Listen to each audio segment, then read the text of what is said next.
Esta es una actividad organizada por Convergencia Académica, aunque somos conocidos, una mínima mención de nuestra agrupación, Convergencia Académica, que es una agrupación de graduados por la Facultad de Psicología, donde nosotros nos ocupamos de la representación de los graduados en el claustro de la Facultad de Psicología. Representación que solamente vamos a destacar que es intramuros y extramuros, digamos, intramuros en lo que tiene que ver en nuestra institución dentro de la facultad, tratando de llevar adelante nuestra política académica, pero también extramuros en todo lo que tiene que ver con la defensa de la profesión en los distintos lugares donde los graduados nos desempeñamos. Y bueno, en esto de acompañar al graduado, vaya la situación actual de, bueno, cómo la necesidad de acompañarnos en estos momentos, ¿no? Cuando organizamos esta primera charla de este espacio, digamos, de las distintas actividades de convergencia virtuales que empezamos el año pasado, bueno, suponíamos que ya para este año íbamos a estar un poco mejor y bueno, mismo cuando organizamos esta charla, no sabíamos que íbamos a estar metidos en una semana que nos lleva mucho a la situación del año pasado, ¿no? Digo esto para resaltar la necesidad de acompañarnos y la necesidad de estar conectados. Y relacionándola con la actividad propia del día de hoy, que es una presentación de libros, digamos, me puse a pensar brevemente que, bueno, ¿qué hacemos cuando estamos aislados? ¿Qué hacemos cuando estamos solos? Porque digo, nuestra profesión es mucho cuestión de hablar y escuchar, pero cuando estamos solos, eso se me ocurrió que se podía traducir un poco a la escritura, ¿no? Y esta situación de soledad, si bien mucho menos florida que como la estamos viviendo ahora, y mucho más acostumbrados estamos nosotros en nuestra profesión, digamos, en nuestro acto, en nuestra práctica, hay una dimensión donde nosotros nos encontramos solos, y precisamente la escritura es el lugar donde esa soledad nosotros la abrimos a proponer a los demás, proponer al otro. ¿Qué hacemos con nuestra práctica? Es el lugar donde consultamos lo que hacemos, donde ponemos a prueba lo que hacemos con nuestros pares y donde validamos, de hecho, nuestra práctica. Ahí donde estamos solos, por medio de la escritura, nosotros lo socializamos y lo ponemos en común para ver, bueno, por dónde andamos, ¿no? Y en este punto es la importancia, digo esto porque es la importancia que nosotros le damos al espacio propio de la presentación de libros y de acompañar al graduado en esa instancia donde decide escribir y mostrar a los demás por dónde anda su práctica, ¿no? Y en este sentido, bueno, estamos recibiendo a un amigo, a Martín Alomo, con la presentación de su último libro. Martín es un prolífico autor, y este último libro, ahora vamos a hablar más, pero bueno, nos ha sorprendido con su intención, no sé si decirlo, después ustedes lo podrán ver, extensionista en algún punto, ya que es un libro que no es exclusivamente para psicólogos, sino que tiene otra mira, por así decirlo, ¿no?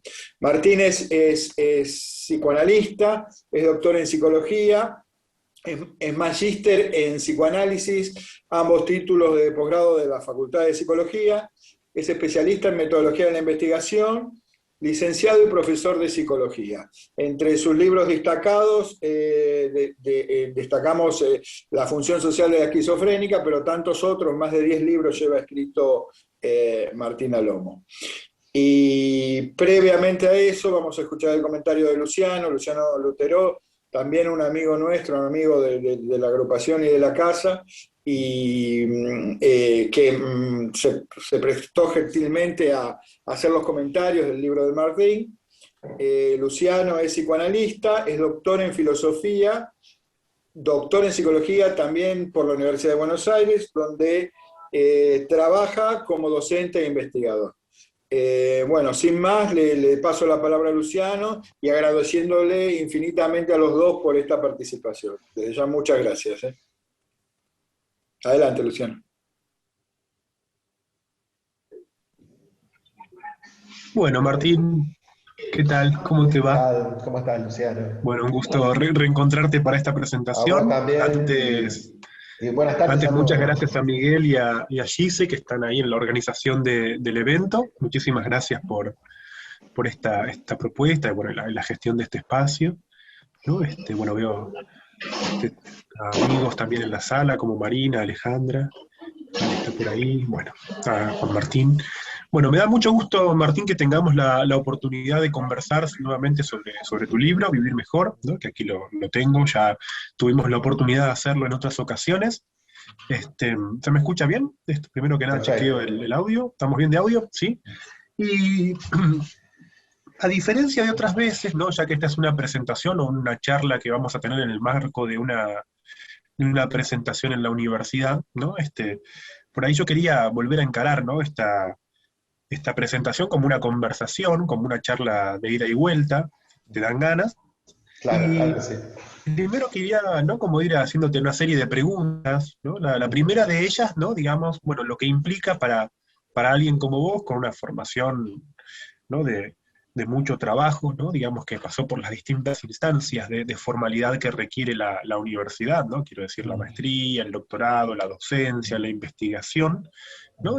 Quería, si nos querías contar un poco, ¿no? Lo que implica escribir para un público totalmente diferente, que es un público no especializado, ¿no? Digamos, en mi caso en particular, que bueno, junto con vos también vengo haciendo este trabajo de lo que se llama en términos generales divulgación, que a veces parece algo sencillo, ¿no? Y a mí me cuesta un montón, ¿no? Yo siempre subrayo que, ¿no? Digamos, me acuerdo con quién lo hablaba en la facultad en algún momento, ¿no? Y yo le decía, ¿no? A mí me toma mucho más tiempo escribir una columna de opinión que escribir un paper, ¿no? Porque, bueno, ya después de tantos años de universidad encima, ¿no? Escribir un paper es algo que más o menos uno ya tiene una serie de reglas, de condiciones, de formas, giros, citas, ¿no? Sabe, ya conoce, bueno, el género, por decirlo así. En cambio, Claro, en la divulgación, ¿no? Sobre todo una de las dificultades que se suma es que por lo general, ¿no? Digamos, uno tiene que suponer un espectro muy diverso de lectores, ¿no? Digamos que no es, el lector académico es un lector muy, muy específico, ¿no? Que es alguien muy formado, ¿no? Que es alguien además familiarizado con el tema, y de repente, ¿no? Digamos, bueno, cuando uno tiene que empezar a escribir divulgación, tiene que escribir, ¿no? Para un público que es muy, muy diferente, ¿no? Y que puede incluir tanto, ¿no? Digamos, alguien que tenga estudios o una formación, como alguien que, por ejemplo, puede estar totalmente en otro registro, que quizás no haya accedido a la universidad, ¿no? En fin, ¿qué nos querés contar acerca de eso, ¿no? ¿Qué implica para vos, ¿no? O qué implicó para vos este pasaje a empezar a escribir para un público amplio en la divulgación? bueno, muchas gracias, Luciano, otra vez por acompañarme una vez más.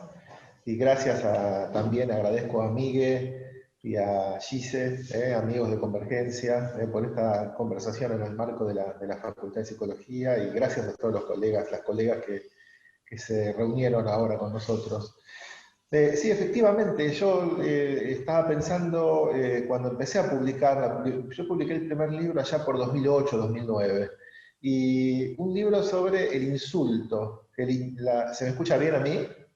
Sí, Ok, que es Estructura del insulto, era el título de aquel libro, que se agotó a los 2 o 3 años de haber salido, y la intención que yo tuve claramente era, yo participaba en ese momento en un UASIT de la Facultad de Psicología, en una cátedra de la que ya hacía 7 u 8 años de la que era docente, y, y ya estaba habituado a escribir papers, trabajos de investigación, presentación a congresos, etcétera, y tenía ganas de hablar de un tema y que convocara no solamente a los colegas. Se me había ocurrido ese tema porque tenía mucho que ver con mi práctica clínica en el hospital, con clínica de la psicosis, con el tema de la injuria, la alucinación, el fenómeno alucinatorio como injuriante. Eso digamos que me dio la idea de hacer un tratado, un ensayo sobre el tema del insulto.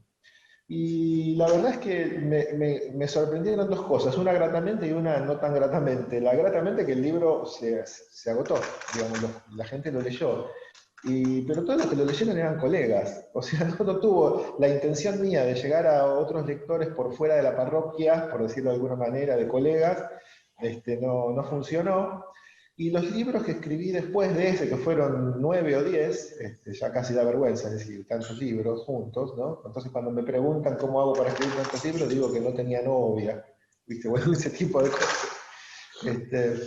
Y, y esos otros libros eran claramente libros dirigidos a colegas. Y la verdad es que esos otros que escribí después del de Estructura del Insulto.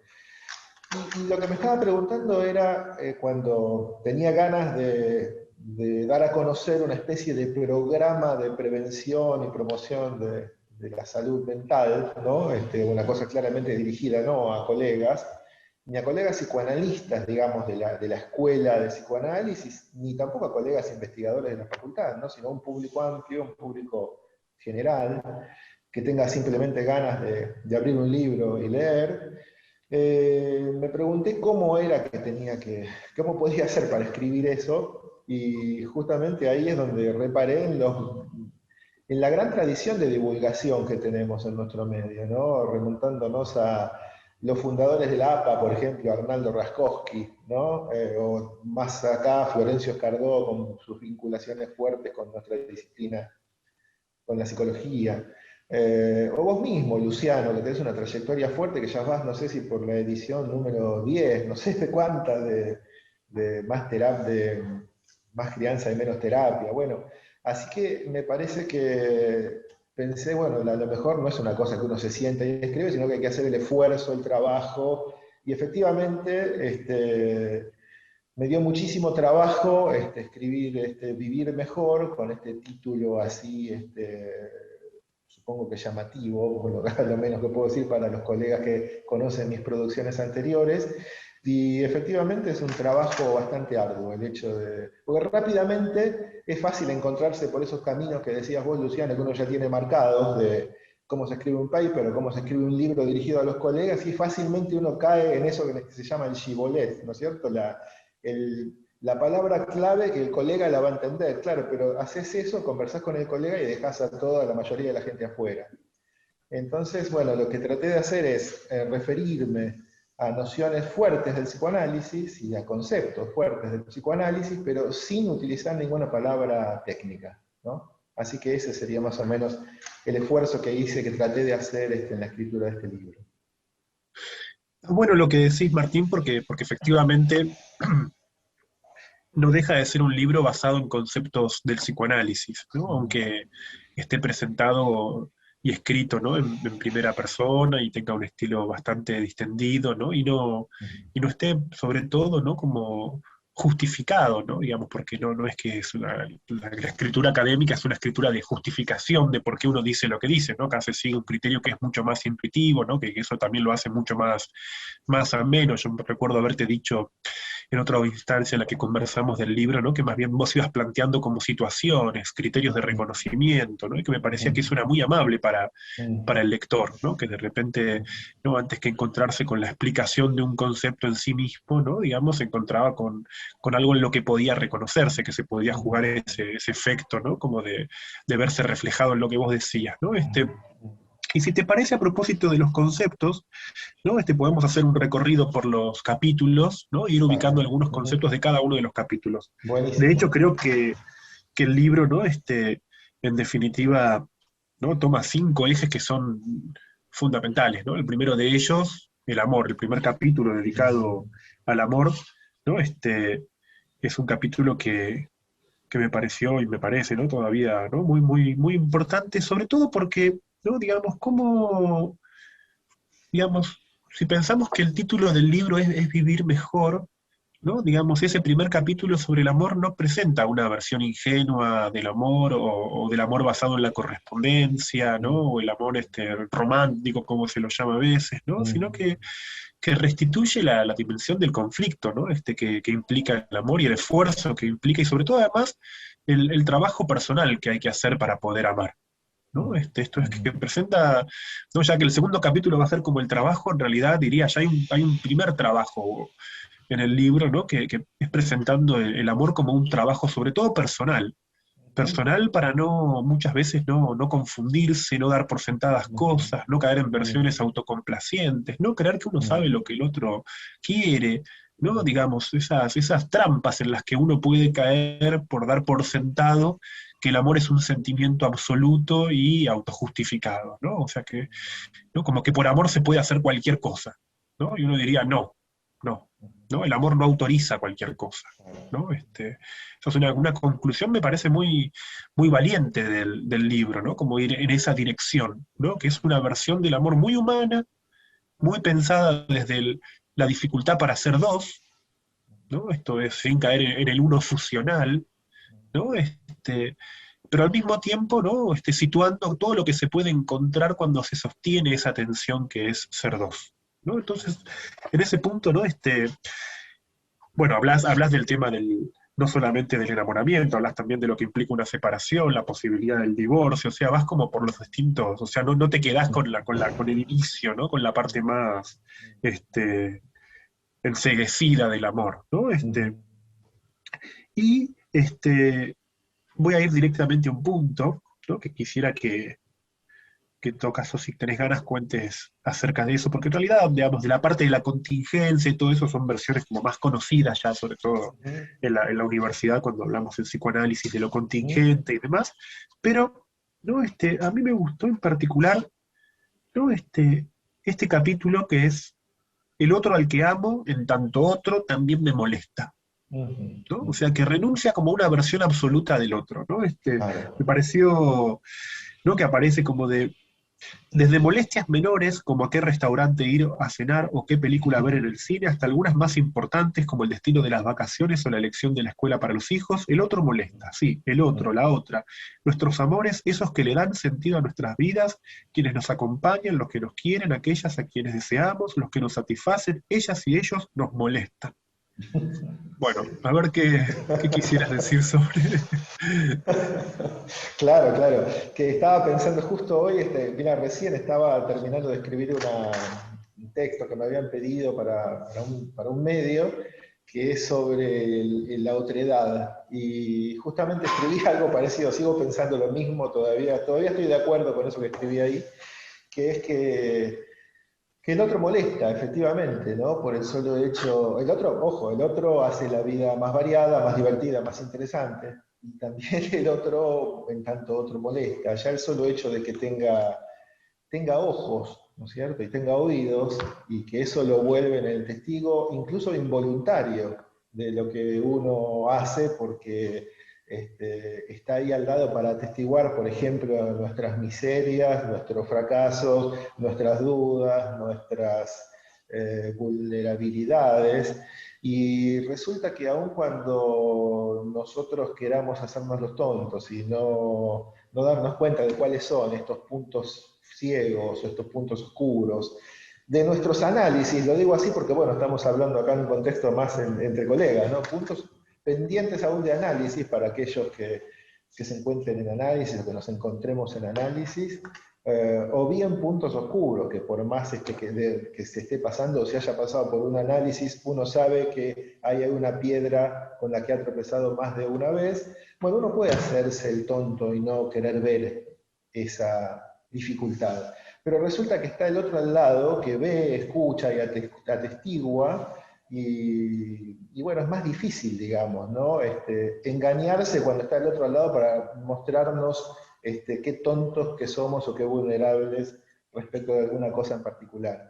Y esa idea me llevó a pensar justamente esta cuestión de algunas separaciones, que es un lugar común de la clínica, las separaciones de algunas parejas estables, de algunas parejas de años, que vienen con el tema de matar al testigo, matar al mensajero, ¿no es cierto? Matar al testigo, antes que analizar determinada situación, antes que repensar, reflexionar sobre algún punto que estaría bueno revisar respecto del aprendizaje aún pendiente. Seguramente eso nos toca a todos, ¿no? Porque ¿quién no tiene cosas para seguir revisando y seguir aprendiendo? Pero algunas veces es mejor, es más fácil y es preferible matar al testigo, matar al mensajero que nos trae la mala noticia, es decir, separarse, digamos, ¿no? Prefiero separarme de tal antes que seguir viéndome en el espejo que me devuelve esta persona, que no me gusta lo que me dice, ¿no? Y recordaba allí un paciente, creo que incluso escribo ahí la anécdota, una especie de viñeta clínica, un paciente que me comentaba su vida como muy agitada, ¿no? Como muy agenda completa, estoy muy cansado, estoy a full. Me acuerdo que, ahora no sé si se sigue diciendo, pero hace muchos años la gente estaba a full, ¿no? Había una época, sobre todo hace unos 15 o 20 años atrás, donde estaba de moda ser exitoso era ser como una especie de yuppie, que estaba con 2 celulares encima y la agenda completa. Y había una persona que me comentaba esto, y claramente él no terminaba de creerse su versión de que estaba full y que por otra parte se le agujereaba la nave por un montón de lugares porque justamente no hacía lo que tenía que hacer. Pero él se podía, más o menos mal, podía engañarse, pero a quien no podía engañar de ningún modo era a la mujer, que lo veía al mediodía cuando se levantaba con marcas de almohada en la cara, digamos. Entonces, esa persona, antes que profundizar, digamos, ¿no? Un trabajo con el otro, me refiero ahí con el otro que era su pareja, respecto de crecer para salir de esa situación, le resultó más fácil continuar con su misma táctica, su misma técnica para lidiar con sus problemas, y para eso prefirió separarse, por ejemplo, antes que soportar la mirada crítica que le volvía de la mujer que en ese momento era su pareja. Bueno, así que Sí, reviso ese quizá. tipo de cosas y lo ilustro con ese tipo de Sí, sobre todo está viñetas, bueno ¿no? esto que decís, ¿no? Como de la separación como una falsa salida a veces, ¿no? Como Exacto. está buenísimo eso, ¿no? Y Mm. pasamos al segundo capítulo, ¿no? Vamos a hablar al final, me parece, de lo que implica que hayas escrito con el formato de consejos, ¿no? Algo Ujú, que me ujú, parece muy interesante, muy importante, ¿no? A veces despreciados los consejos, ¿no? mm, Como si fueran una forma de sugestión, y me parece que justamente mm, son algo muy distinto, ¿no? ¿No? De hecho, los consejos tienen, bueno, lo vamos a decir un poco al final, me parece, ¿no? Pero mm, darle el estatuto de sugestión a los consejos, ¿no? No me parece que es como olvidar que tienen una función como de reconocimiento o que plantean un criterio basado en la experiencia a veces, ¿no? La experiencia que puede tener un analista de encontrar sistemáticamente una encrucijada a lo largo de su práctica. No es una predicción, no se basa en una predicción, un consejo. Pero para el segundo capítulo, ¿no? Dedicado al trabajo, tiene muchísimas aristas, ¿no? Porque es un tema, ¿no? Cómo orientarnos hoy en día en el trabajo, en el mundo capitalista, ¿no? Donde además muchas veces hay que realizar un trabajo que no se quiere, o está la trampa también del trabajo que sí se quiere, ¿no? Pero al mismo tiempo implica no necesariamente el reconocimiento esperado, ¿no? Y entonces se puede trabajar a veces de más, en fin, ¿no? Martín analiza una cantidad de estructuras y condiciones, diría, ¿no? De lo que es en el mundo actual ser un trabajador, pero en particular, ¿no? Yo quisiera preguntarte, Martín, ¿no? Por el lugar o la ecuación que creo que el capítulo despliega entre dinero y deseo, ¿no? O sea, digamos, tenemos el trabajo ahí como un mediador entre el dinero y el deseo, ¿no? En el medio como el trabajo anuda eventualmente dinero y deseo, ¿no? ¿Cómo lo pensaste o cómo querés contarnos esa articulación? Sí, claro, claro. Con respecto a lo del tema del consejo, de escribir consejos que decías al principio, podemos conversarlo ahora o después, o retomarlo Cuando después. quieras. Bueno, yo, por ejemplo, el principio ahí esto que está después del prólogo, el prefacio, en el prefacio que yo escribí, después del prólogo de Gabriel, eh, digo algo acerca de qué es escribir consejos, que los escribo entre comillas, incluso ahí, ¿no es cierto? Y no se me escapa, ¿no? Digamos, lo problemático y lo polémico que puede ser para alguien que practica el psicoanálisis escribir consejos, ¿no?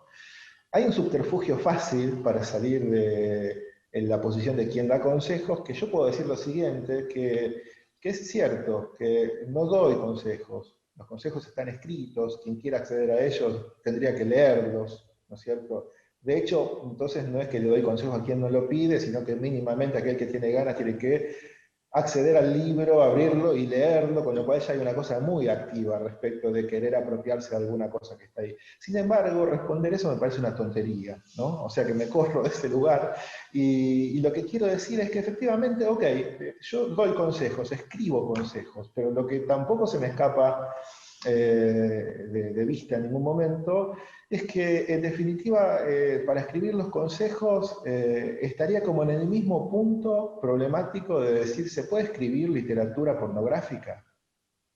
No, pornográfico que es demasiado gráfica, ¿no? En exceso de lo que se muestra. Y yo no sé, vieron que es un debate si existe o no existe la literatura pornográfica. No sé, Georges Bataille escribía literatura pornográfica, o es literatura con contenidos eróticos, sensuales, sexuales, qué sé yo. Con el tema de los consejos me parece que me gusta pensarlo de un modo parecido, en el sentido de que lo que se escribe, por más que yo le llame consejos o sugerencias, o incluso le puedo llamar sugestiones, si yo quisiera. Pero en definitiva son palabras que tienen que tener algún tipo de concatenación, o sea, una cadena significante, que eso le permita al lector justamente hacer una lectura. Con lo cual yo lo que estoy haciendo al ofrecer consejos es oferto un material textual a que sea leído para que sean puestas en práctica las interpretaciones que pueda hacer aquel que lea. Así que esa es la posición que tengo ante el consejo. No me hace ningún prurito hablar de que escribí ahí consejos.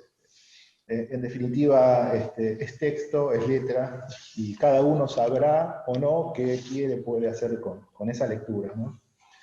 Después, respecto del tema del capítulo del trabajo, que es el segundo capítulo del libro, no por casualidad, el primero es amar, el segundo es trabajar. Diría que son los dos ejes principales del libro, en el sentido que son los dos ejes que, si hay alguna definición que da Freud de salud, es la disponibilidad para amar y para trabajar. Así que podría decir que en el capítulo del amor hablo, como bien decías vos, Luciano, respecto de cómo trabajar en la pareja para poder habitar escenas amorosas, y en el capítulo del trabajo lo que podría decir es que hablo de cómo amar aquello que se hace, incluso cuando se lo hace porque tiene que ver con el trabajo que nos sostiene, con parar la olla, como se dice habitualmente, con el ingreso familiar y todo eso, ¿no? Por ejemplo, pongo allí, menciono la película esa de Tom Hanks de hace un par de décadas, acerca de esa banda de rock adolescente, creo que se llamaba Eso que tú haces, Ah, sí. como un ejemplo alguien, de gente que está muy copada con el proyecto, ¿no? Bueno, eso está bien, sería el ideal. Yo entiendo que vivimos en un país donde de repente, además de que tenemos muchísima gente desempleada, hay gente que labura y que no puede elegir de qué trabajar, ¿no es cierto? Pero no hablo solo de la gente que trabaja, de que trabaja y que puede elegir de qué trabaja, sino de eso de lo que hacemos, de la actividad que hacemos, y cuando además tenemos la suerte de poder acercar eso a que sea algo que nos genere un ingreso, me parece que allí hay algo que me parece, bueno, en realidad no es mío, ¿no es cierto? O sea, puedo decirlo con conocimiento de causa como cualquier otro analista, que allí se tramitan los canales por donde circula nuestra libido. Entonces, en ese sentido, poner en juego Freud, o el traductor de Freud, uno de ellos, el de Amor, el traductor al castellano es Echeverri, si no Echeverri. recuerdo mal.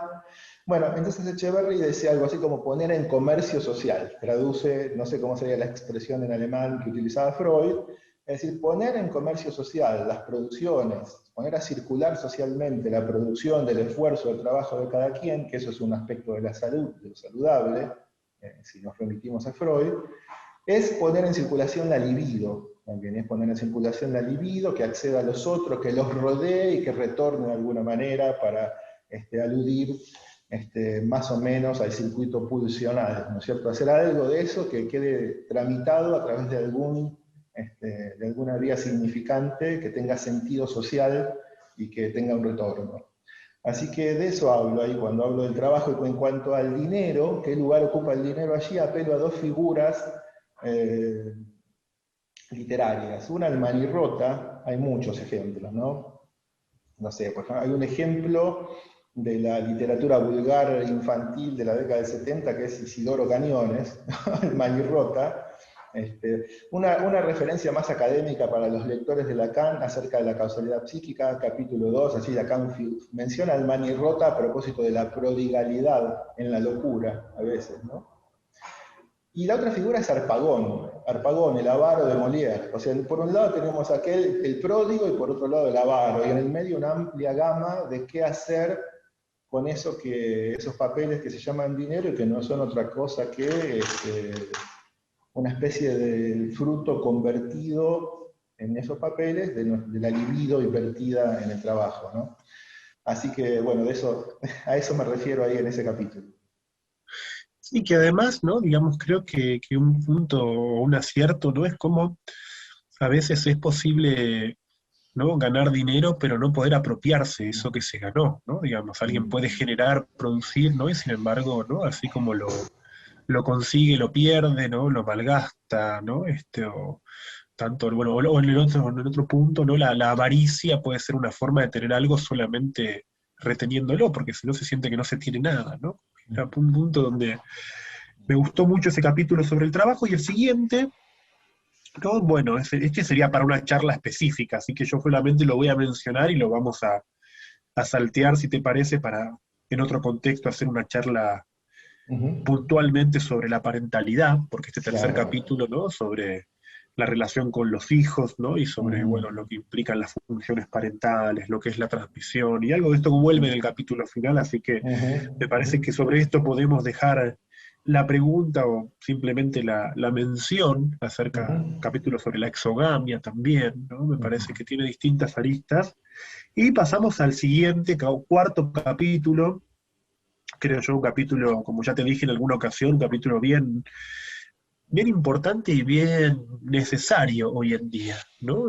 Porque realmente este cuarto capítulo dedicado a las redes sociales es casi diría una guía para orientarse en la virtualidad, ¿no? Desde la presentación de la noción, bueno, de autopresentación, valga la redundancia, sobre lo que implica decir en redes, mostrar en redes, ver, ¿no? En fin, todo lo que se juega con las redes, que las redes sociales vinieron a traer, ¿no? Digamos, ya no diría solamente un suplemento tecnológico al ser humano, sino a crear un modo de subjetivación distinta, ¿no? Todavía es algo incipiente, me parece, poder investigar este tema, ¿no? Desde lo que es, ¿no? Digamos, una identidad falsa hasta lo que es, ¿no? Como bien Martín lo piensa o lo presenta, a veces la situación de personas que tienen solamente una vida virtual, ¿no? Y eso queda, ¿no? De alguna forma separado de una encarnación corporal, ¿no? Quiero decir, en ese sentido, las redes sociales, de algún modo, ¿no? Ya trascendieron la idea de que en un perfil alguien se representa, ¿no? Sino que directamente hay alguien que ya es en una red, ¿no? Con los problemas que eso genera, ¿no? Eventualmente, desde, ¿no? Porque además convengamos, y sobre eso me gustaría preguntarte, ¿no? Sobre la vincularidad que posibilitan las redes, ¿no? Porque muchas veces encontramos que las redes generan, ¿no? Una especie de autorización, ¿no? Digamos, a alguien que nunca se vio, poder decirle cualquier cosa, ¿no? Digamos, si hay algo de la virtualidad y de la fluidez virtual, ¿no? Que, ¿no? Digamos, como, si yo veo esto, entonces puedo, ¿no? Como tomar la palabra para, desde comentar, ¿no? No digo, ¿no? ¿No? Un desacuerdo, sino digo lo que hoy en día se está nombrando muchas veces como cancelación, como un problema, ¿no? Digamos, ese punto desde los linchamientos virtuales, la justicia por mano propia, ¿no? Digamos, las redes sociales se volvieron de un tiempo a esta parte, ¿no? Digamos, un verdadero problema, ¿no? Y ahí yo me preguntaría, ¿no? A propósito de esto que te comenté, ¿no? Te propuse pensar respecto del lazo social en las redes, ¿no? Si realmente estamos hablando de una subjetivación distinta o de una desubjetivación. Sobre todo cuando hay diques psíquicos como la vergüenza, el pudor, que empiezan a flaquear, ¿no? Cuando encontramos que puntales muy significativos de la constitución psíquica, al menos como la conocemos desde Freud, ¿no? Vemos que empiezan como a, ¿no? Digamos, a no tener vigencia, ¿no? Digamos, hay algo que llama mucho la atención en las redes, que es como, bueno, en definitiva, ¿no? Así se lo viene planteando también, es como la relativa impunidad que generan, ¿no? Entonces sobre eso te pregunto, Martín, a ver Sí, qué... claro. Bueno, en principio con el tema de la autopresentación digamos que estoy como muy comprometido con ese concepto, con esa noción que importo de la sociología, más específicamente de la microsociología de Irving Goffman, porque es un concepto que Goffman acuñó allá por la década del 40 del siglo pasado, estudiando bueno, microsociedades, básicamente el asilo de alienados, el manicomio, la cárcel, no recuerdo qué otra institución. Microsociedades que siempre me resultó muy interesante pensarlo con la psicopatología, la psicología de las masas y el análisis del yo de Freud, que estudia el ejército, la iglesia, ¿no es cierto? Me pareció muy interesante revisar, poner a dialogar esos textos. Y hay una serie de investigaciones que se producen en un marco que no es psicoanalítico, que son investigaciones del tipo basadas en la evidencia, desde el 2014-2015 hasta el presente, sobre todo en el hemisferio norte, pero ya hace rato, hace un par de años que se están haciendo también en nuestra región, utilizando este concepto de autopresentación en las redes sociales, cómo la gente se autopresenta y cómo esa autopresentación, que alude a lo siguiente, la autopresentación, que es cómo me muestro ante el otro para que el otro me quiera. Entonces sería abrir un ejemplo de Goffman, ¿no? de internados, de su libro, donde él se hace pasar por su método de investigador participante, se hace pasar por paciente psiquiátrico, entonces se hace internar en una institución donde es diagnosticado, es medicado, es internado, y estando allí como un interno más, constata que algunos de sus compañeros internados, cuando hay ronda de médicos practicantes que pasan por las salas, algunos pacientes exacerban sus signos y sus síntomas, y él no entiende por qué. O sea, cuando los practicantes pasan y son supervisados por un profesor y supuestamente tienen que hacer una presunción diagnóstica del paciente. Y entonces lo que le explican estos circunstanciales compañeros de Goffman al investigador es que lo hacen porque, bueno, pobres chicas, así les hago más fácil el trabajo. O sea, se mostraban como pacientes más fácilmente diagnosticables, no esperando no un beneficio directo a cambio, sino tal vez ser tratadas más amablemente o simplemente suponiendo que de ese modo iban a ser más queridas, ¿no? Más queridas, más queridas. Bueno, esta idea de Goffman, muchos investigadores la trabajan en las redes sociales, cómo cada uno arma su perfil con su foto de perfil, su foto de portada y qué tipos de posteos hace en su red social, de modo tal de que en esa especie de micromundo que constituye un Facebook, un Instagram, etc., conseguir más likes, verse más amable, ser más exitoso en esa especie de microuniverso.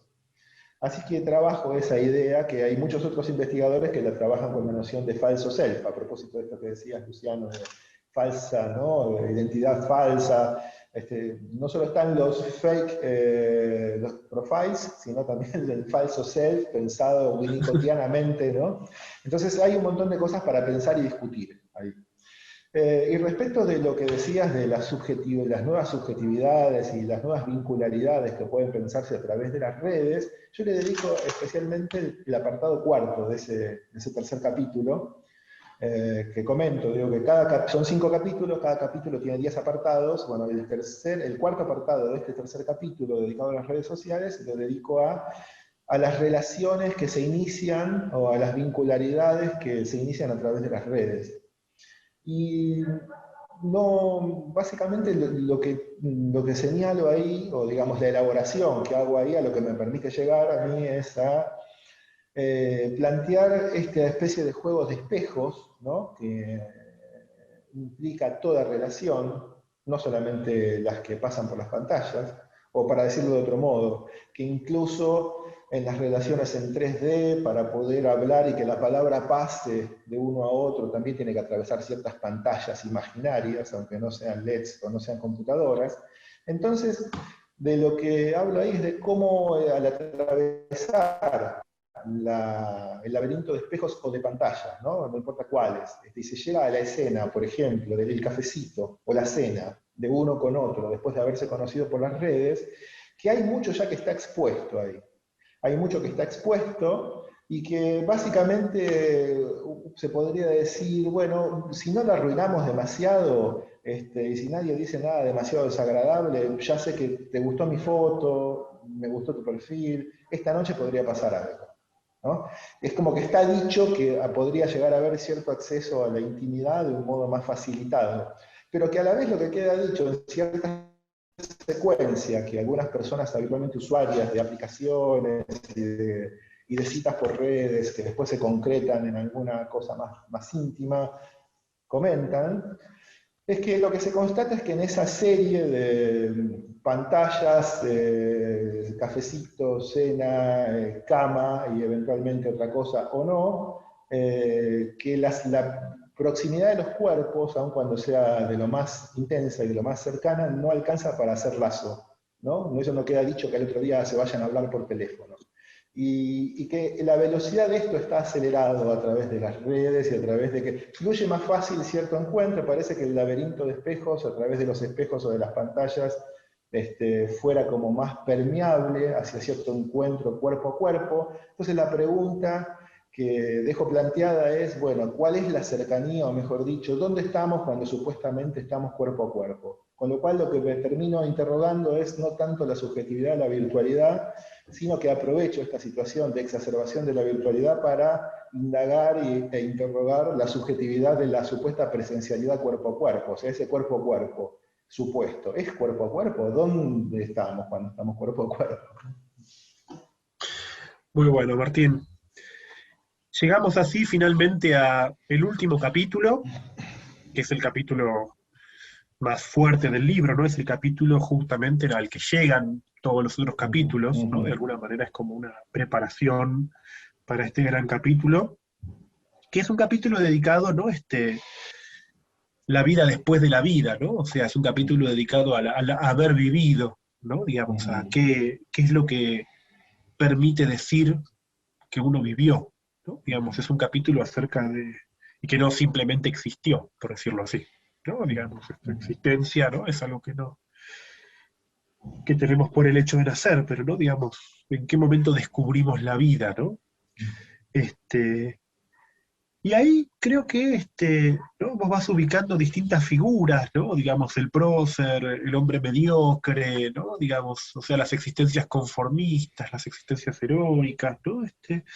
Pero me parece que en última instancia este capítulo va preparando, ¿no? Digamos, la idea de lo que es un proyecto personal, una realización que en última instancia, más allá de sus logros, por decirlo así, o diversas realizaciones, ¿no? Permite quedar sellada con un nombre propio, ¿no? Digamos, en última instancia, el problema del nombre propio recorre este capítulo final, ¿no? En función también de qué es lo que uno deja, ¿no? Qué es lo que uno lega, ¿no? Digamos, transmite también, y cómo a veces eso incluso escapa a la decisión personal, ¿no? De cómo incluso, ¿no? Digamos, el desarrollo narcisista no necesariamente, ¿no? Produce ninguna transmisión, ¿no? Más que simplemente un enflamiento personal, ¿no? Que después eso no deja nada para otro, ¿no? Entonces, bueno, sobre estas ideas, ¿no?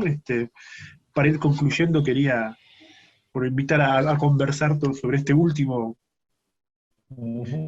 capítulo, que, como alguna vez te dije también, es quizás para un ensayo entero, ¿no? Como el tema de un libro entero, quizás, ¿no? Pero acá, bueno, queda condensado, ¿no? Y abierto para otros espacios.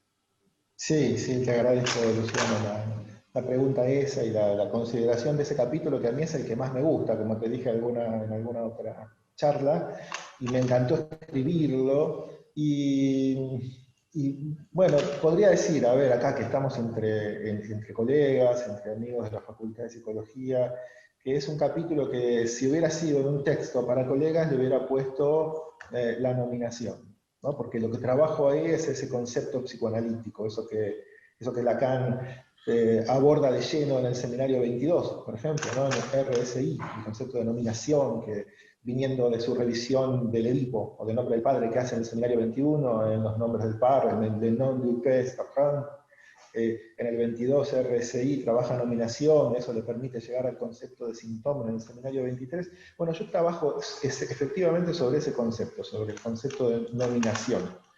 Y lo hago a propósito de, también te había comentado esto, Luciano, gracias a un paciente. Le debo a un paciente la idea de trabajar esto, que es un paciente que allá en la crisis del 2001, un empresario, un hombre de unos 50 años, su empresa había quebrado y bueno, entonces en ese contexto, en esa coyuntura social y económica, dice en su análisis una frase terrible, ¿no? Por el alcance que tiene, además de desagradable, que es que se jodan los que tengan que llevar las manijas, refiriéndose a, bueno, a las manijas de su ataúd y aludiendo de ese modo, quisiera luego él o no, o mejor dicho, de un modo tan directo que creo que ni él estaba sospechando del alcance que podía llegar a tener eso respecto de lo que yo llamo en este libro la vida después de la vida, o dicho de otra manera, el aparato simbólico, o dicho de otra manera,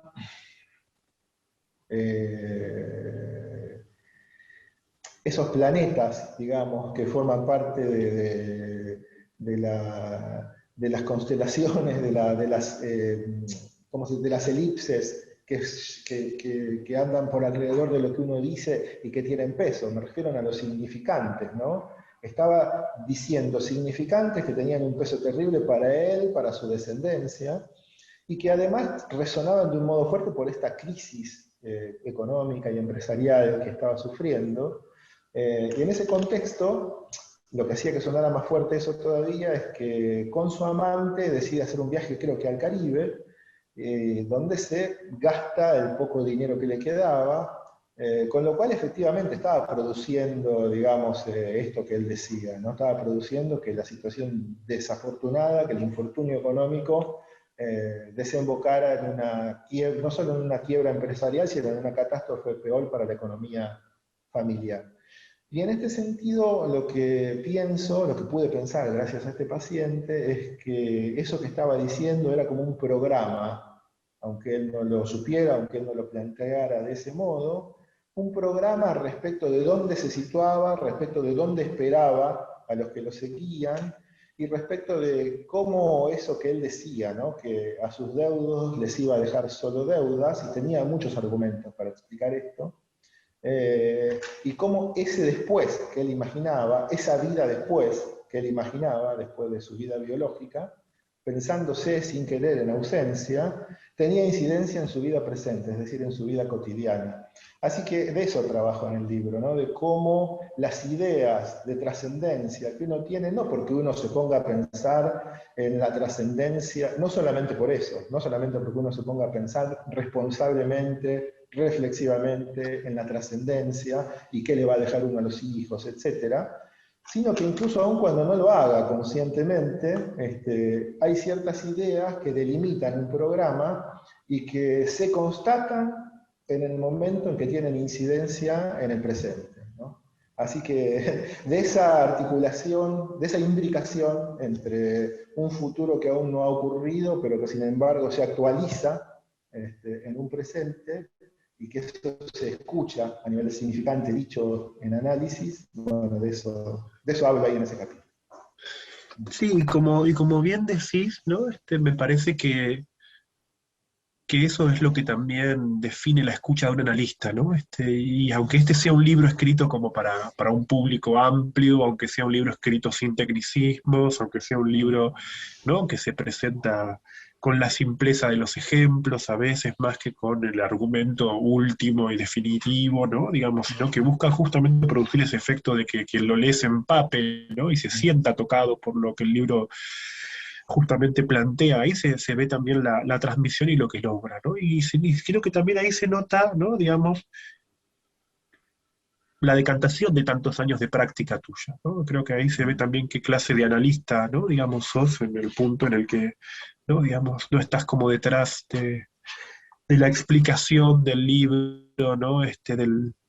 Por decirlo así, del oropel de analista, ¿no? Sino que, como a veces me gusta decir a mí, ¿no? Sos capaz de escribir sos capaz de escribir psicoanálisis sin escribir para ser reconocido como analista necesariamente, ¿no? En ese punto me parece muy, muy valioso, ¿no? Como el libro que no busca, ¿no? Digamos, no le pide al lector, ¿no? No le tira al lector una cantidad de páginas para, bueno, fíjense qué buen psicoanalista soy, ¿no? Reconózcanme como psicoanalista, denme, ¿no? El título de psicoanalista, sino que más bien, ¿no? Digamos, hace algo totalmente distinto, que es escribir psicoanálisis, ¿no? Digamos, ni siquiera digo escribir acerca de psicoanálisis, yo creo que digo escribir psicoanálisis, ¿no? Que es algo, un texto que me recordó mucho el, bueno, dentro de la obra freudiana, ¿no? La psicopatología de la vida cotidiana, ese libro que uno se mete y lo devora porque se encuentra con lo más propio del descubrimiento freudiano, que fue jugando, ¿no? Y mostrando las situaciones y que realmente es envolvente, ¿no? Digamos, el efecto de transmisión de eso es invaluable. Y creo que lo mismo vale. Uy, me parece que se quedó sin señal Lucho, Sí, ¿no? como que se fue, de golpe. Es una pena muy grande para mí porque estaba siendo muy elogioso conmigo. Sí. Totalmente. Sí. Me hubiera gustado que continuara con eso que venía diciendo. Martín, mientras Sí. entiendo que se va a conectar Luciano en cualquier momento, fíjate si ahí en la sala de espera. Pero te voy comentando algo en relación a este concepto que traes vos de autopresentación. Cuando, bueno, es novedoso para mí y tendría que pensar, seguramente en alguna página lacaniana algo de eso hay, pero no puedo dejar de decirte un comentario al respecto. Un día vi en redes sociales un posteo que una persona ponía: ser famoso en Instagram es lo mismo que ser millonario en el Monopolio o en la versión local del estanciero. Me parece que pinta muy bien esto que vos Acá traes como estoy, autopresentación, ¿no? Lucho, aquí ahí volví. está. Qué bueno que ¿Me volviste, ven? Luciano. Decía que me dolía Sí, mucho que te hubiera caído la conexión porque era muy elogioso para mí lo que estabas diciendo. ¿Viste? efectivamente se cayó el wifi y aquí vine con los datos del teléfono. Bueno, Este, bueno, en fin, Martín, un poco eso quería decir, ¿no? Vuelvo a mostrar el libro, ¿no? Realmente es un libro que a mí me da mucho gusto que un psicoanalista, que un colega escriba un libro de este estilo, ¿no? Me parece que abre un horizonte, que muestra una posibilidad de transmisión también, y bueno, entiendo que viene muy bien el libro en su difusión, que viene muy bien, te veo trabajando mucho en la difusión del libro, lo cual quiere decir que los lectores se están encontrando con algo que los mueve, así que, bueno, esperemos el próximo ya. bueno, muchas gracias. Eso es muy amable, Luciano. Muy amable, muy amable. Decía a propósito de la autopresentación, Miguel, que ser famoso en Instagram es como ser rico en el monopolio. Claro. Bueno, claro, Goffman lo que hablaba era de microuniversos, ¿no? No deja, bueno, está muy bien los investigadores que identifican microuniversos en el Facebook, en el Instagram. Aparte vieron que cada red social tiene como una dinámica distinta. De repente, bueno, hay gente que tiene muchísima llegada a la gente, que es famosa en todas las redes sociales, ¿no es cierto? Pero bueno, que por lo general trae su fama de otros lados, de la tele, de otros lugares, de los diarios. O en el caso de Gabriel, que me hace el prólogo, bueno, porque se lo conoce de los medios desde hace, no sé, 30 años que es conocido. Pero de lo contrario funcionan como microuniversos, que cada uno tiene sus reglas, sus normas, ¿no? Y que me gustó llamarlo en un texto que escribí hace un tiempo junto a Vanina Muraro, universos de goce, que era como, bueno, nada, como una especie de, eso es un oxímoron en sí mismo, ¿no? Ya decir universos en plural descompleta, eso mismo descompleta el sintagma, digamos, ¿no? Y lo que yo querría decir es que, nada, que estoy encantado con esta otra presentación, que efectivamente, para sorpresa mía, este libro me llegaron notas de España y de México, lugares donde lo voy a presentar próximamente, cosa que no tuve suerte, no tuve esa fortuna con los libros anteriores. Digamos que este libro empiezo a tener como la idea, así, de que empieza a salir un poquito de eso que escribí, sale de la parroquia, restringida solamente a los colegios. Así que bueno, eso me pone muy contento. Y lo otro que puedo decir es que si alguien de los que ha estado acá, lamento que se fue Marina Borras, que estaba, no la vi, así que háganle llegar mis saludos después si la ven, porque veo que ya no está. Y si alguien quiere comentarme algo o hacer alguna pregunta, un comentario, lo que tenga ganas, bueno, acá estoy.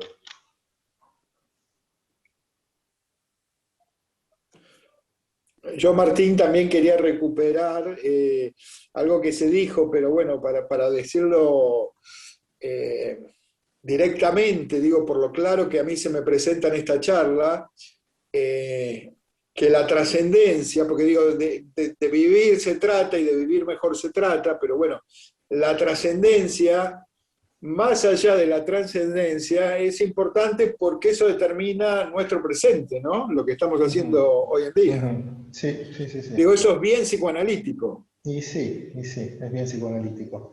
Es bien psicoanalítico en el sentido de que, bueno, no sé, yo escuchaba, a ver, ¿dónde era? No recuerdo ahora si era en un programa periodístico o en un documental, que alguien decía que si hay algo que no se puede cambiar es el pasado, ¿no? Decía, alguien con una lógica implacable desde el punto de vista de la flecha del tiempo, ¿no?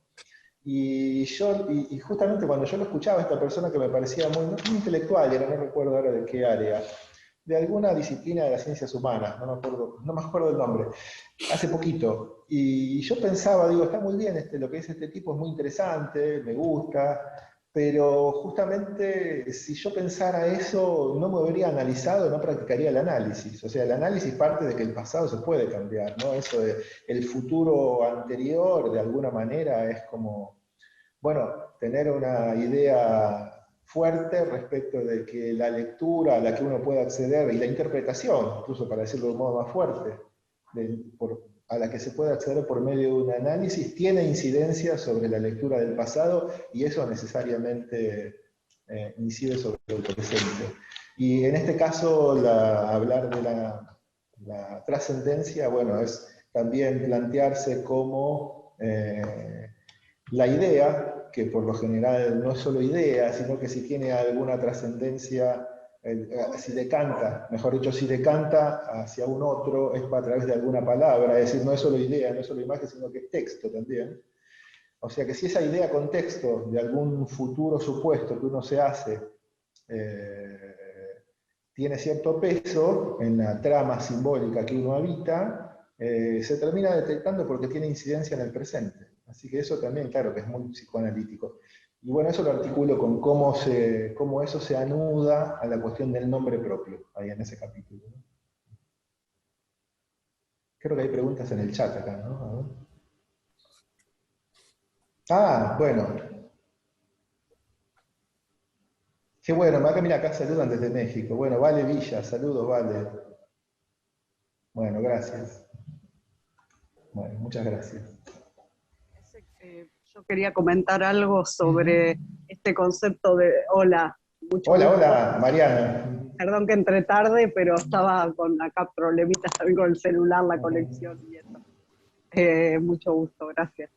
El tema de, no sé si vieron esa película Una vida iluminada, es maravillosa en esto justo, dice, iluminando el pasado, resignifica todo, el presente y el futuro, una búsqueda bastante trágica la película, y es eso, vendría a ser un poco la reelaboración también, ¿no? La nueva novela, lo que sea, que todo lo que sucede en un análisis, y esa película lo muestra perfecto de una manera un poco dolorosa, desde iluminar, ¿no? Una vida iluminada es mirando atrás, reescriben todo prácticamente, así que es muy conmovedora, es hermosa.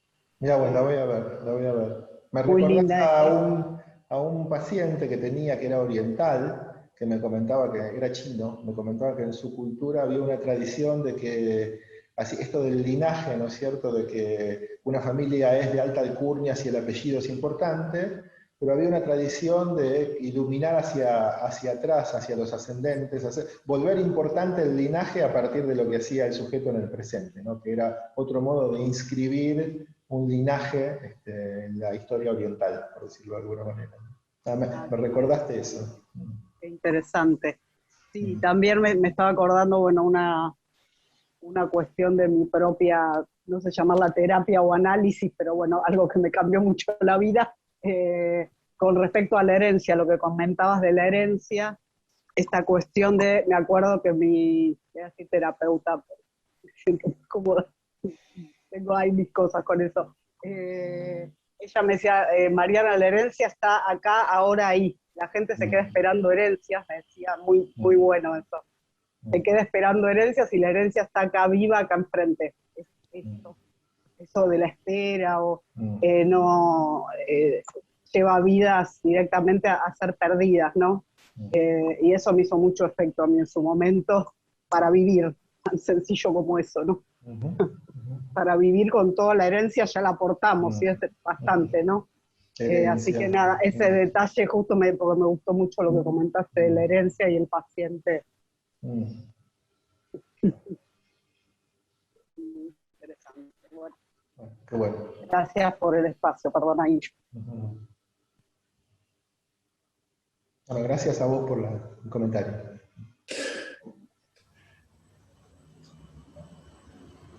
Muchas gracias. Yo destaco, Martín, tu mirada y la escucha, ¿no? O sea, lo destaca Luciano sobre el final desde el psicoanálisis, y me parece que el título, ¿sí? Y en esto que tenga su alcance, no solamente para los de la misma parroquia, romper un poco con lo que se espera de la finalidad de iniciar una terapia, ¿no? En esto, muchas veces que no se termina como de entender para el que no está familiarizado con el psicoanálisis y con la terapia, como quienes, bueno, rigurosamente lo hacemos, y que se trata de eso, ¿no? De poder en algún punto, bueno, amigarnos con lo que nos sucede, amigarnos a hacer algo con eso y tratar de vivir mejor. No cambiamos la vida de nadie, y ya lo sabemos, ni tampoco pueden cambiar las nuestras, pero bueno, el tránsito por un espacio con estas características y sostenido puede hacer que, frente a lo que padecemos y sufrimos, bueno, podamos vivir mejor, como bien dice el libro. Preciosa la presentación y los comentarios, y nos invita a todos a comprar y a leerlo. Y esto es el efecto de este espacio, de los comentarios de Luciano. Muchas gracias, de todos. muchas gracias, Gise. La verdad que sos muy amorosa y estoy muy agradecido a todos, a Luciano especialmente, que es un divino, que ya es la segunda o tercera vez que me acompaña en esta aventura. Sí. A Miguel, con su gestión del espacio junto con vos, y a todos los compañeros, los colegas. Muchas gracias. Precioso momento. A Ale, que está por ahí también. Ale Rojas, abrazo grande, Ale. Sí que ahí escribió que se tenía que ir. Bueno, muchísimas gracias, y bueno, cerramos el espacio de hoy agradeciéndoles, invitándolos a los próximos de Convergencia Académica en nuestras redes. Les vamos a mandar, tenemos pensado... Una nueva. Tenemos pensado cuatro presentaciones más, pero bueno, la próxima confirmada aproximadamente dentro de un mes, el libro de Pablo Muñoz, que va a contar con los comentarios de Maximiliano Cosentino y de Silvina López Giacoya, ya los vamos a ir informando. Pero de ya muchas gracias por haber estado hoy, gracias Martín, gracias Luciano. Gracias. Gracias a ustedes. Un beso grande. Adiós a todos. Gracias. Gracias. Chao. Chao.